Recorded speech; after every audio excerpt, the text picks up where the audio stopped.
back to my channel. Today we're going to be talking about a spring unit study. So I got a bunch of books. We'll start with the picture books. Most of these books I got from the library. This book I actually bought up in Maine. It was made by a local author and photographer. It's called Babes in the Woods and Waters. And it's beautiful. It's all about baby animals. So that kind of ties into like the spring theme, because spring is when a lot of animals have babies. And you'll see more baby animals around. It has these beautiful photographs, real photographs, not cartoons, of real baby animals. It's just beautiful.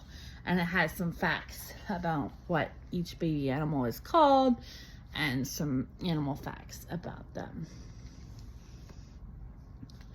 Then we've got this beautiful book about the garden called How to Say Hello to a Worm.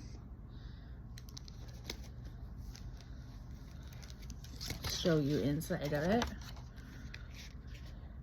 It's all about gardening. And then she sees different animals, and it talks about how to be gentle and how to be kind to the different animals that she sees. And then this book is called Yucky Worms, and it's actually a very informational picture book about how worms are good for the garden and what worms do for our gardens. Then I've got It's Mine, which is just a simple story, but it's about frogs in a pond, so it's very spring and summer themed. And I got a book called Starting Life Frog, which is a nonfiction book. The books I've shown up till now have been picture books, but this still has pictures in it. But it's nonfiction with scientific facts about frogs and specifically their life cycle. Then I got this beautiful book called Treasure, which is just about two girls who go on a hike and all the different treasures that they find out in nature. They're looking for treasure and they find different things and they say, oh, that's not treasure, but really it is treasure, like flowers and feathers. And then they finally find a treasure out in nature, and it's just beautiful, and it just really helps children appreciate nature, and it's just beautiful, beautiful pictures. Then for older children, I got the Young Birders Guide and Bird Watcher, which is got a bunch of activities that you can do around bird watching. So like making bird feeders and making prints of their footprints and stuff like that. And then I got this Outdoor School Hiking and Camping. And those are all the books I got for this spring unit study. And here are the activities that I put together.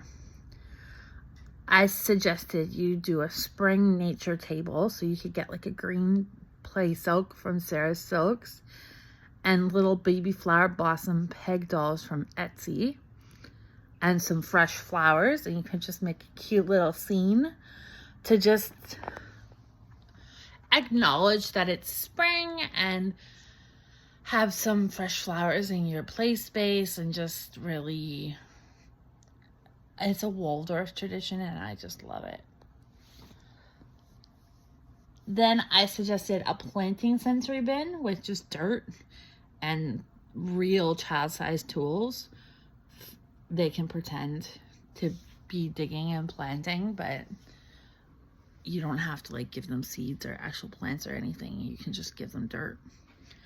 A worm sensory bin, you could use actual mud and then just throw in fake worms. I found soft fishing lure baits on Amazon, and they didn't have hooks in them. They're just the worms. But you could also use cornstarch and cocoa powder and water to make fake mud if you don't have any real mud that you can grab if it's really dry out or something. And I mean, you could try to make your own mud with dirt and water, but if you don't have any outdoor space where you can grab dirt, that's a possibility too. Then I said for Play-Doh activities, oh, one more sensory activity. Well, Play-Doh is sensory too, but you know what I mean. Safari Ltd makes life cycles of a frog, and you could have that with floating artificial lotus leaves and do like a frog life cycle water play. And then for Play-Doh, you can do planting flowers in mud Play-Doh, and you just look on Pinterest for a recipe for mud Play-Doh. And then you could design a flower Play-Doh, so you can get like flower shaped cookie cutters and then cut out a flower shape in a bright colored Play-Doh, and then have like little beads and things that you can use to design the flower to make it all pretty. You can make bug fossils in Play-Doh with toy bugs. You can design a butterfly in Play-Doh, similar to the design of flower, but just with a butterfly. And you can make dandelion Play-Doh with real dandelions pressed into the Play-Doh. You can do bird's nest Play-Doh, where you make a bird's nest with sticks and stuff and you use the Play-Doh to stick it together. You can do duck pond Play-Doh, where you have little toy ducks in blue Play-Doh, or you could also do that in a water bin.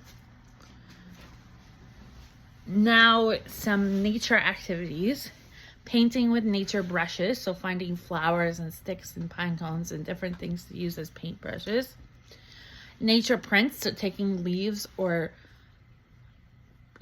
probably leaves, and dipping them in paint and then making prints of them. You can also make nature prints of different things in Play-Doh. Nature cutting tray, so you can get like different leaves and flowers and things and cut them with scissors. You could have a mortar and pestle with nature, and just like grind up flowers and fresh herbs, and you can experience smelling them and all different things. Nature threading, where you take like a thick child's needle and you thread it with a string, and you thread it through like leaves and things. Flower gluing, so you can cut up the flowers ahead of time into petals and stems, and then they can make their own flower by gluing those dried petals and stems onto paper. Examining seeds with a magnifying glass. Home make a birdseed feeder. There's plenty of different ways you can do that. Bird watching and identification. Making mud pies. Gardening. Signs of spring scavenger hunt. Mud kitchen. Composting together. Playing in the rain, or jumping in mud puddles. And those are all my ideas for a spring unit study.